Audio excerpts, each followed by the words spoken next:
Paris, May the 19th, 1909, the Châtelet Theatre. Act 3 of Borodin's Prince Igor, with the Polovtsian dances, is the climax to the opening night of a new season of operas and ballets. Paris is a great world centre of opera and ballet, but this night is something very different and new. This is not fundamentally an opera night. It's the debut event of the Ballets Russes, a company of brilliant go-ahead artists from Russia. And its organizer and promoter Sergei Diaghilev has chosen Paris for its launch because he knows that he won't be able to make it work in his home country. And that's because he already has a very radical new agenda of concepts, and they're not going to be accepted in conservative imperial Russia. Among the dancers are the great virtuosos Tamara Karsavina and Václav Nijinsky. The choreographer is a brilliant cutting-edge dancer, Mikhail Fokin, and he has been strongly influenced by the radically free-spirited dancing of an American artist who he has seen on stage back home when she visited Russia, Isadora Duncan.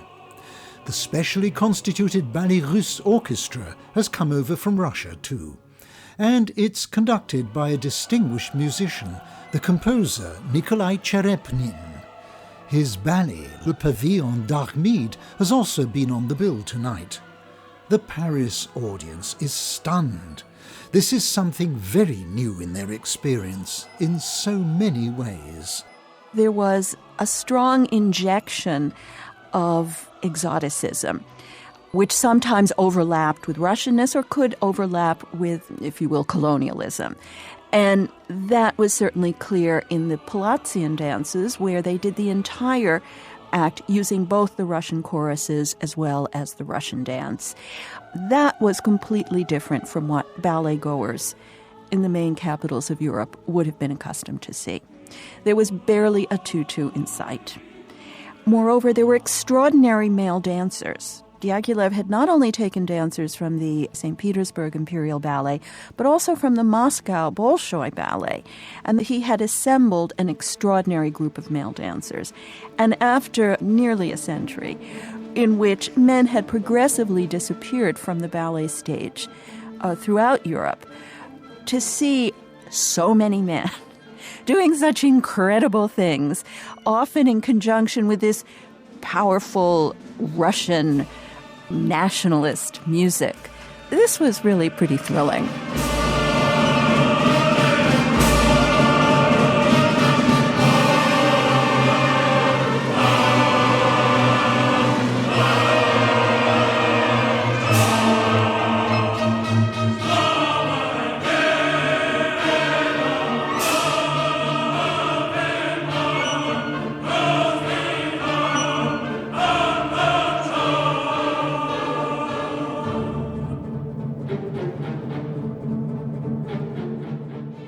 As it turned out, the tremendous impact the Polovtsian dances made on that opening night of the Ballets Russes catalyzed Sergei Diaghilev to envisage a new innovation in the entire concept of ballet programming. That has been the starting point of the Ballets Russes, that day when Diaghilev realized that a divertissement inside an opera of ballet could become something so important and could by himself last enough so it became a form of art by himself. And then probably from there, this idea that in one evening, 3 small ballets could come a kind of form of art that became actually the mother of all the itinerary company that we do have today around the world.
after the Polovtsian dances, there are doors that lead, as often, from the auditorium into the side of the stage, and the locks on those were broken through by the audience, who came pouring backstage to congratulate everybody.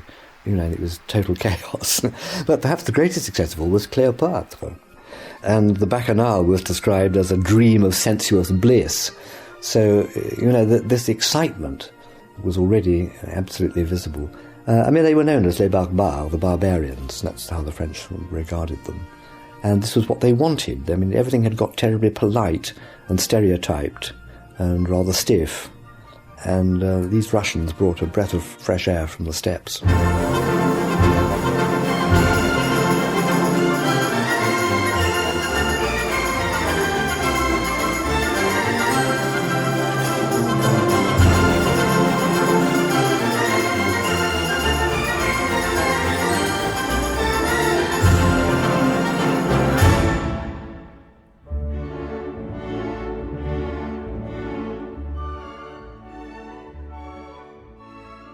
Cleopatra was choreographed by Mikhail Fokine, and the story was set in ancient Egypt.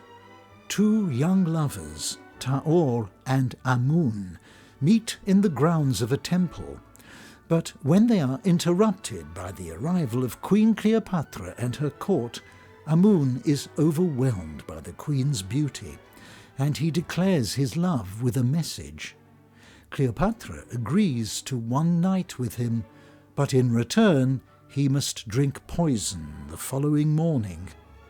Taor tries to dissuade Amun, but his passion for Cleopatra is too strong, and when Taor returns to the temple, she finds the dead body of her lover.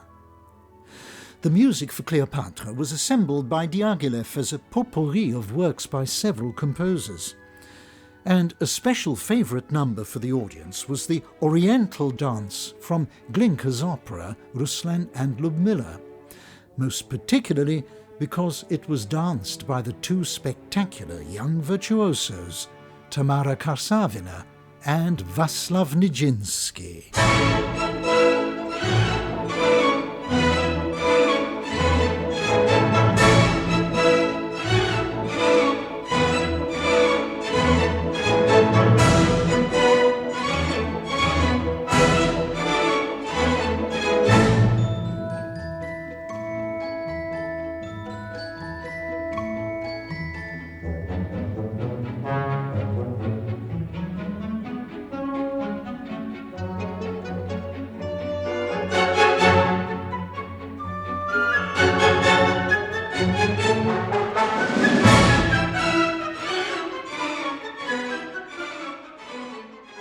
To this music, Karsavina and Nijinsky danced a pas de deux with a scarf that was flung billowing from side to side.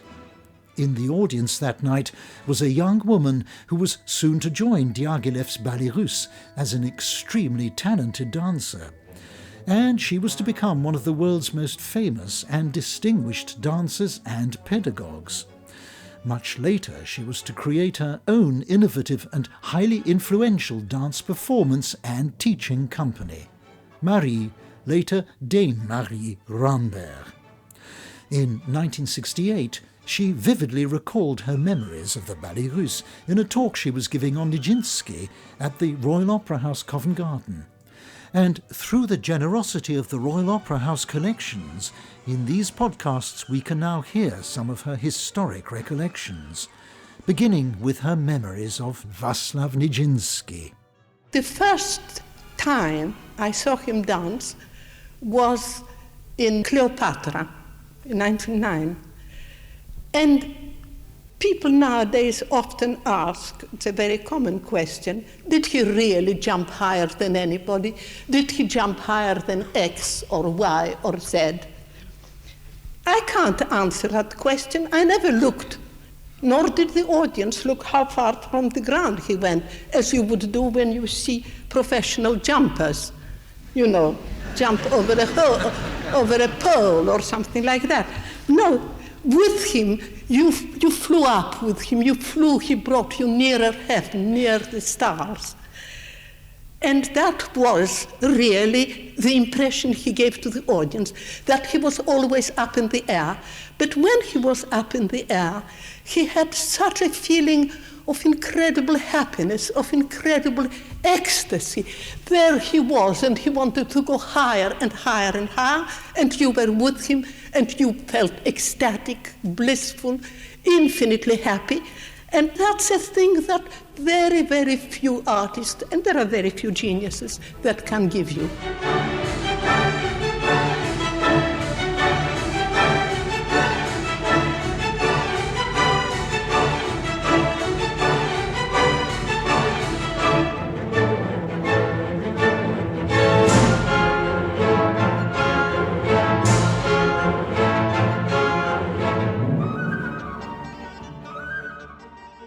Cleopatra was a dazzling spectacle of exotic colours on the stage.